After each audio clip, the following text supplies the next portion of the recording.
Welcome to the Rim Break Rodeo. We hope this video helps. You start by launching an elevated console because enabling the built-in administrator requires higher privileges.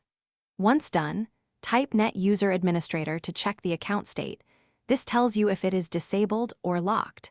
Make sure you are using an account that already has administrative rights, since standard accounts cannot change this. Also, verify System Restore is enabled so you can roll back if something goes wrong. This protects you while editing account settings or policies.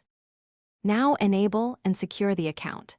In the elevated console, run Net User Administrator/active, yes to activate the built-in administrator, because that flips the account flag the system checks at login.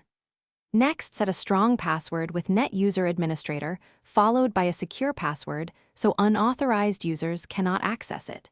If you prefer PowerShell, use Enable Local Username Administrator. That does the same operation, but in PowerShell's object model.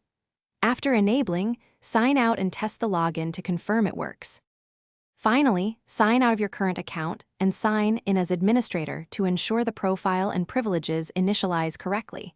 This confirms success. When you finish the task that required this account, disable it again with Net User Administrator/active no to reduce attack surface.